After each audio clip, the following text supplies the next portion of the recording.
I am Anjali Gupta, Assistant Professor in RK College of Pharmacy, Prayagraj. So dear students, आज के इस lecture में हम डिस्कस करेंगे अबाउट हीमोफीलिया. हीमोफीलिया क्या है? हीमोफीलिया आपके ब्लड डिसऑर्डर की ही डिजीज़ है, ब्लड डिसऑर्डर ही है. इस कंडीशन में क्या होता है कि ब्लड लॉस बहुत ज़्यादा होता है. एक माइन्यूट सी चोट भी लगती है तो उससे ब्लड लॉस बहुत ज़्यादा होता है, ब्लड वेसल्स रप्चर हो जाने के बाद. तो हीमोफीलिया वर्ड जो डेराइव किया गया है, फर्स्टली वो हम देख लेते हैं कहाँ से लिया गया है. ग्रीक के 2 वर्ड से लिया गया है. Hema means blood and philia means love या अफेक्शन ऑफ ब्लड. मतलब जिस पेशेंट को ये डिजीज़ होगी, ऑब्वियस सी बात है, अगर बहुत ज़्यादा ब्लड लॉस हो रहा है तो कोई भी जो पेशेंट होगा हीमोफीलिया से ग्रसित, हीमोफीलिया से सफ़र करता हुआ, वो ये नहीं चाहेगा कि उसे चोट लगे और वो एक तरह से एक अफेक्शन या लव करेगा अपने ब्लड से. तो ये वर्ड डेराइव करता है हीमोफीलिया को. ठीक है, डिफिनीशंस की बात की जाए तो देख सकते हैं आप. Haemophilia can be derived as it is common hereditary coagulation disorder due to deficiency of factor 8 and clotting factor 9. That means ये क्यों होता है, किस वजह से होता है, किस कारण से होता है हीमोफीलिया डिजीज. ठीक है, ये जब क्लॉटिंग फैक्टर आपके ब्लड के जो क्लॉटिंग फैक्टर 8 है एंड 9 है उसकी डिफिशियंसी हो जाए या फिर उसका बहुत ज़्यादा कमी हो जाए डिफिशियंसी के अलावा, या फिर उसमें कुछ म्यूटेशंस कॉज हो जाए जिसकी वजह से ये क्लॉटिंग फैक्टर नहीं बन पाते आपकी बॉडी में. और ये क्लॉटिंग फैक्टर नहीं होंगे तो ब्लड क्लॉट नहीं करेगा, जिससे क्या होगा कि ब्लड बहुत ज़्यादा आपकी बॉडी से एक्सक्रीट आउट हो जाएगा छोटी सी चोट लगने पे भी. सेकंड देख सकते हैं आप, इसमें लिखा है x linked recessive disorder. That means कि एक्स लिंक का मतलब होता है कि जो इसमें फीमेल होती है, फीमेल को अगर हीमोफीलिया है तो वो संवाहक का कार्य करती है, वाहक होती है. दैट मीन्स कैरियर मीन्स वाहक. ये एक पीढ़ी से दूसरी पीढ़ी तक ले जाने का काम करती है. बट इसमें कोई भी साइन एंड सिम्टम हीमोफीलिया जैसे नहीं होते हैं, इसलिए इसे हम एसिम्टोमेटिक कैरियर भी बोलते हैं. अगर मेल की बात करें तो मेल सफ़र करता है, मेल हीमोफीलिया से ग्रसित होता है. इसमें all over sign and symptoms होते हैं. नेक्स्ट इससे टाइप की बात की जाए तो हीमोफीलिया ए, जिसे हम क्लासिक हीमोफीलिया कहते हैं, ये जो होता है deficiency of clotting factor 8. Clotting factor 8 की कमी से हीमोफीलिया ए या क्लासिक हीमोफीलिया होता है. Haemophilia B deficiency of clotting factor 9. अगर 9 नहीं है, क्लॉटिंग फैक्टर 9 नहीं है, तो ये हीमोफीलिया बी कॉज करेंगे, जिसे हम क्रिसमस डिजीज या क्रिसमस हीमोफीलिया भी कहते हैं. एक्चुअली ये जो इस टाइप का जो हीमोफीलिया होता है वो काफ़ी रेयर होता है, बट मोस्ट कॉमन आपके हीमोफीलिया ए या क्लासिक हीमोफीलिया होते हैं. थर्ड है haemophilia C, deficiency of clotting factor 11.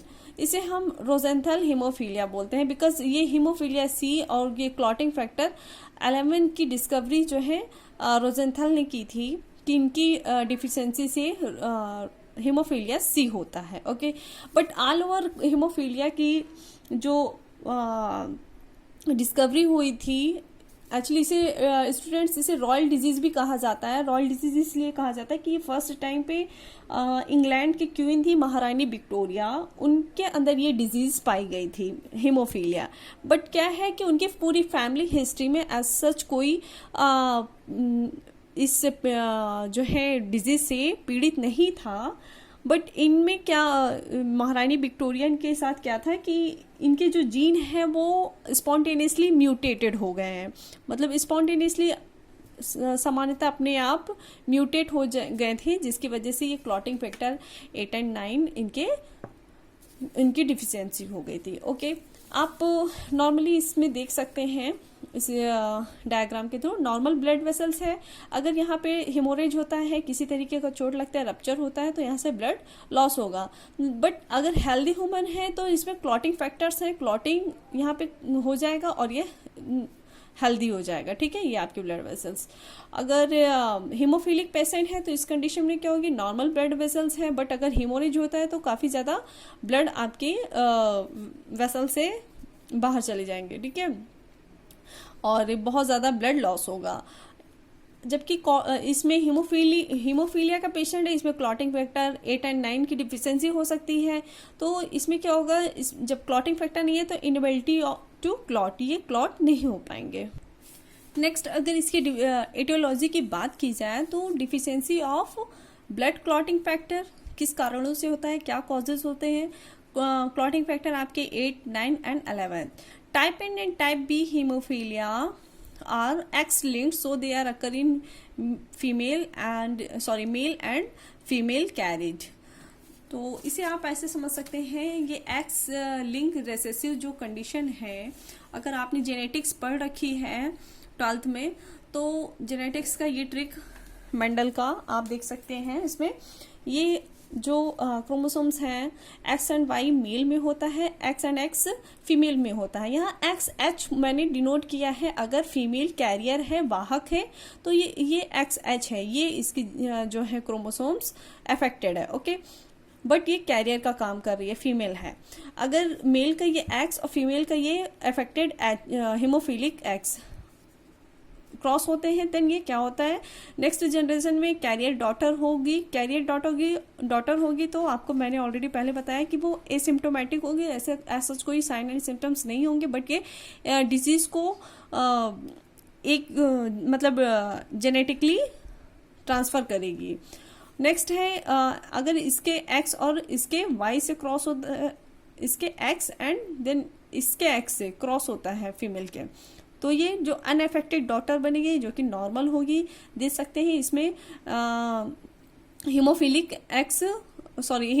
H वाला एक्स पार्टिसिपेट नहीं कर रहा है। ठीक, नेक्स्ट अगर बात की जाए नेक्स्ट इसके क्रोमोसोम्स की, अब यहाँ पे देख सकते हैं आप, इसमें क्या है, एक्स एच हीमोफिलिक वाले क्रोमोसोम्स पार्टिसिपेट करें और इसका ये मेल का वाई, तो इससे जो सन होगा वो अफेक्टेड सन होगा।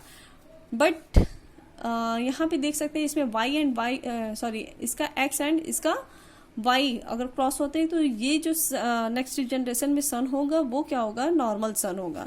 तो ऐसा चीज़ यहाँ पे देख सकते हैं आप, 50-50 का रेशियो है। एक कैरियर डॉटर हो सकती है और अनअफेक्टेड डॉटर, अनअफेक्टेड सन। इसे हम कैरियर को सच नॉर्मल मान सकते हैं, बट ये डिजीज को फर्दर जेनेटिकली जो है आगे बढ़ा के ले जाती है नेक्स्ट जनरेशन में। नेक्स्ट पैथोजेनेसिस की बात की जाए तो पैथोजेनेसिस कैसे होते हैं, कैसे ये कॉज हो रहा है। सपोज यहाँ पे आपके ब्लड वेसल्स रप्चर हो रही है और यहाँ ट्रॉमा हो रहा है किसी भी टाइप का, या किसी भी वजह से ट्रॉमा हो रहा है, ठीक है। Destruction of endothelium blood vessels, आपको पता है कि आपके ब्लड वेसल्स की जो लेयर होती हैं, जो टिश्यू होती है वो एंडोथेलियल की बनी होती है, ठीक है। वेसल्स गेट कंस्ट्रिक्ट, जब वहाँ पे ट्रॉमा होगा और जिसकी वजह से एंडोथेलियम रप्चर हो रही है, डिस्ट्रक्शन हो रहा है, तो वेस्कुलर स्पाज्म होगा, दैट मीन्स वेसल्स आपकी कॉन्ट्रैक्ट हो गई। देन सेड ब्लडिंग होना स्टार्ट हो जाएगी। सेड ब्लड मीन्स ब्लडिंग होना। देन वहाँ पे क्या होता है, ये नॉर्मल फिजियोलॉजी की मैं बताती हूँ कि कैसे हो रहा है। प्लेटलेट एडेशन होता है, यहाँ प्लेटलेट एडेशन होगा और प्लेटलेट देन एग्रीगेशन। अभी एडेशन और एग्रीगेशन में आपको डिफरेंस भी मैं बताती हूँ, तो सो प्लीज डोंट कंफ्यूज, मैं अभी इसे क्लियर कर लेती हूँ। देन स्टेबल होम्योस्टैटिक प्लग होंगे, इधर कोगुलेशन होंगे, ब्लड कोगुलेट करेगा, देन फाइब्रिन के साथ और थ्रोम्बिन के साथ फिर ये स्टेबल होम्योस्टैटिक प्लग होंगे। अगर हीमोफिलिक पेशेंट है तो उसमें क्लॉटिंग फैक्टर 8 एंड 9 की डिफिशियंसी होगी या नहीं होगा, जिसकी वजह से आपके ये प्लेटलेट अधेशन या प्लेटलेट एग्रीगेशन प्रोसेस नहीं होती है, और ना ही ये आपके फाइब्रिन जो है आपकी ब्लड वेसल्स के एंडोथेलियम को रिकवर कर पाते हैं, ना ही इसकी होम्योस्टैटिक कंडीशन को में वापस ला पाते हैं। इस कंडीशन को हम हीमोफिलिक कंडीशन कहते हैं।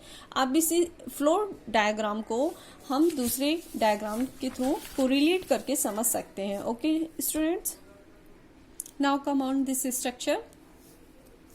सब ये आपकी क्या है, ब्लड वेसल्स हैं, ब्लड वेसल्स में ये जो आप मैंने थोड़ा सेडेड बना रखे हैं वो आपके क्या है, कोलेजेंस हैं। ये आपकी एंडोथीलियम है, क्या है, एंडोथीलियम है, ठीक है।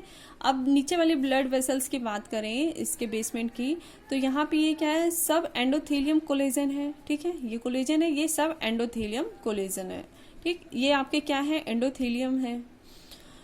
और ये आपके प्लेटलेट्स हैं, ये आपके फाइब्रिनोजेंस हैं। और यहाँ पे दो तरीके की प्रोटीन पाई जाती है, glycoprotein.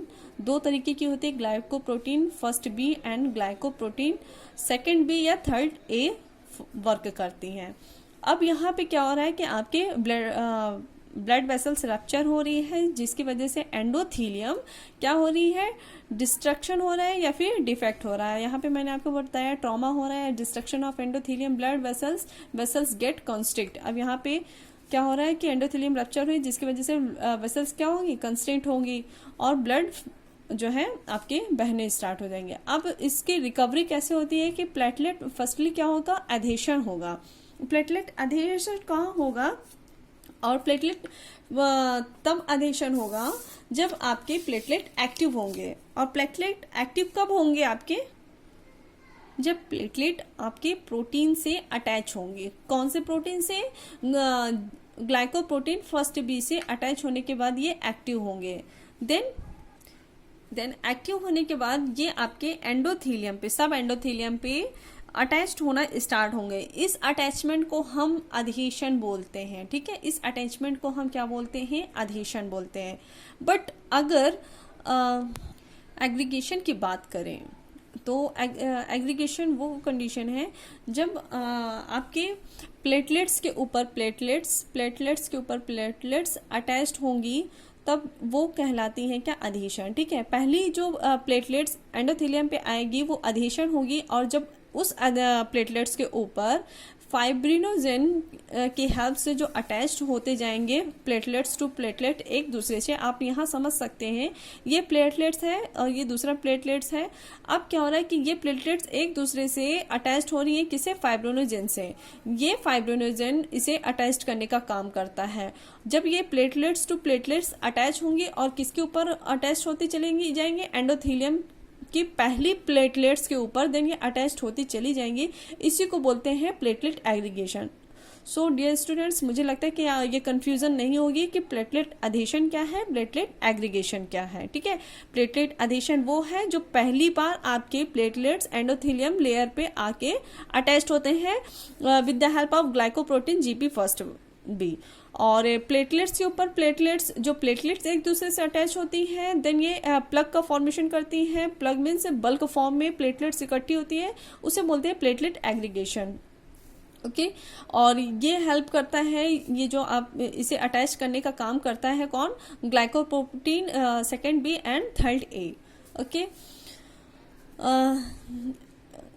It help in the cross link, ये क्रॉस लिंक के लिए हेल्प करता है विथ फाइब्रिनोजेन वन और मोर प्लेटलेट्स अटैच्ड, जो कि मैंने आपको बताया एक या एक से अधिक प्लेटलेट्स इस पे अटैच होते हैं। इसका रिजल्ट क्या है, प्लेटलेट प्लग डेवलपमेंट। इससे क्या होंगे, प्लेटलेट का प्लग डेवलप्ड होगा। साइन एंड सिम्टम्स की बात करें डियर स्टूडेंट्स, तो इसमें है साइन एंड सिम्टम्स में अगर कोई हीमोफिलिक पेशेंट है तो ब्लड जो है यूरिन और स्टूल्स में आने के चांसेस रहते हैं। Deep and large bruises appearing without any reason, बिना किसी रीजन के भी इंटरनल ब्लीडिंग बॉडी में होने लगती हैं, घाव लगने लगते हैं। इरिटेबिलिटी इन चिल्ड्रेन में थोड़ी सी इरिटेबिलिटी होगी, कॉज होगा नोज ब्लीडिंग हो सकती है। Intracranial haemorrhage, internal bleeding brain में हो सकती है। नेक्स्ट है जॉइंट ब्लीडिंग। जॉइंट बेसिकली कौन कौन से हो सकते हैं, elbow, ankle and hip joint, okay. Complication, इसकी वजह से क्या क्या अदर कॉम्प्लिकेशंस हो सकते हैं बॉडी में, डीप इंटरनल ब्लीडिंग हो सकती है। और डैमेज जॉइंट परमानेंटली, जो भी जॉइंट में ब्लीडिंग हो रही है वो परमानेंटली डैमेज हो सकती है। Adverse reaction to clotting factor treatment, अगर हेमोफिलिक कंडीशन में हम किसी तरीके का ट्रीटमेंट दे रहे हैं, ट्रीटमेंट वाली ड्रग दे रहे हैं, तो उस ड्रग की वजह से मे भी कोई एडवर्स ड्रग रिएक्शन कॉज कर सकता है। तो ये कॉम्प्लिकेशंस हो सकते हैं। एडवर्स ड्रग रिएक्शन कॉज करने के बाद हो सकता है कोई अदर टाइप की डिजीज हो जाए, उसके ब्लड किसी अदर टाइप के डिसऑर्डर्स होने के चांसेस हो सकती हैं। तो ये इसके कॉम्प्लिकेशन हो गई। Thank you everyone.